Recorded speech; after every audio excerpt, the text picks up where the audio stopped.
Bagaetsho, se ke kopano ya tshoganyetso. Letsholo la matlole a bontsi ga le tsamaye sentle, mme ebile kopo ya rona ya thuso ya matlolo ga e atlega. Dikgang tse di sa jeseng monate. Hei! Seemo sa rona sentse jang? Re bogakala bo bokae pele ga go senyega sengwe le sengwe? Dibeke di le 2, mme re na le batshegetsi ba le 2 fela ka tshegetso e nnye. Tsala ya Cindy o rile o tla ntsha bonelo. Ebile ke bona mo tsebeng ya rona ya Facebook gore batho ba rata letsholo la rona. Ke mongwe wa batshegetsi ba rona. Go gontle gore batho ba rata tsebe ya rona ya Facebook, mme fela seo ga e se madi. Ka lesego re simolotse letsholo la rona go sa le gale. Nako e santse e le teng. Ke bone matsholo a mmalwa a dira madi a mantsi. Ke eng se ba se dirang se se farologaneng go tswa go se re se dirang? A re duleng fa fatshe re lebeleleng gore ba fana ka eng. A re dire jalo. Ija, ke bone eno mo tsebeng ya me ya Insta. Ba dira dipapatso tse di duelelwang. E na le digogedi tse di makatsang. E leng selo se sentle fa go tliwa mo dipapatsong. Re tshwanetse re dire seo le rona. E bapatsa setso ka bophara le motse e seng tiragatso fela. Batho ba tshwaela ka gore ba rata kgolaganyo magareng ga tiragatso le motse. Mo letsholong la me la bofelo, motlhagisi o ile a tsenya madi pele ka gonne o na itse go tswa mo maitemogelong gore batho ba tshegetsa matsholo a atlegileng. Fa ba bona go tseilwe matsapa, le bona ba ka rotlogetsa go tsenya letsogo. O nepile May. Ke ithutile go tswa mo go Godfrey ka ga botlhokwa ba go beeletsa mo kgwebong ya me. Ke na le madi a ke a boneng go tswa mo ditiragatsong tse dingwe a nka dirisang mo letsholong jaaka kadimo ya motlhagisi. Re tlhoka gore letsholo la rona le fitlhelele gaufi le kgakala, mme seo se tlhoka peeletso mo dipapatsong. Re tshwanetse re kope le ba ba sa neeleng ka thuso ya matlole go fetisa molaetsa. Re tlhoka go nna re tsaya dikgato go atlegisa letsholo. Re tlhoka go fitlhelela batho ba le bantsi. Re tlhoka go dirisa ditsebe tsa rona tsa inthanete, mme re beeletse mo papatsong ya letsholo. Ga re a lekanyetsa tiro e yotlhe. Se tlhokomela mabaka a mantsi a dipapatso le molaetsa wa rona, mme e fokotsa le tekanyetso ya dipapatso.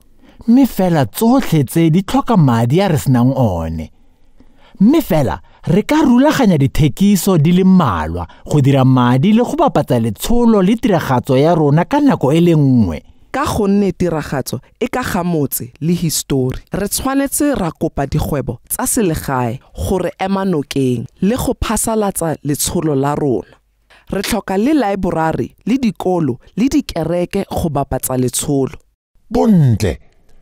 Jaanong re mekamekana le dintlha tsotlhe tsa papatso. Bagaetsho, letsholo le tsamaya sentle ebile re ile go itlhelela maithomo a rona. Mme fela ga rena go nna le madi a feletseng. Ke tshwanetse go bua le mongwe ka kadimo ya madi kgotsa yone tuelo pele ga re diragatsa. Mme fela ke ikutlwa sentle ka ga yone gonne re na le matlolo a re ka dirisang. Madi go tswa mo letsholong la matlole a bontsi, tshegetso ya dikgwebo tsa selegae le masepala, le leano le lentle la go bapatsa. A o na le mongwe yo mo akantseng? Letsholo la rona le atlegile e le ruri. Re iponetse balatedi ba le bantsi. Dikgwebo dingwe tse di re tshegeditseng di ka nna di batla go beeletsa, le fa e ka nna go tswa mo ditekanyetsong tsa bone tsa dipapatso. Ba tla ikungwela go le gontsi.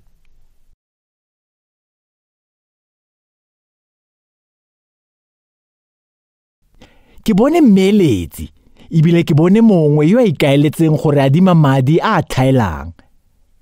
Ka bobedi ba ratile dithekiso tsa mmaraka le letsholo la rona la mafaratlhatlha a inthanete.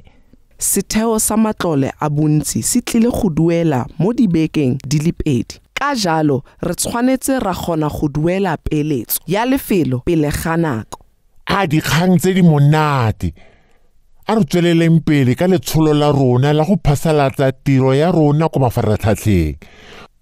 go gontsi gore ka go phatlhalatsang kgotsa go buang ka gona.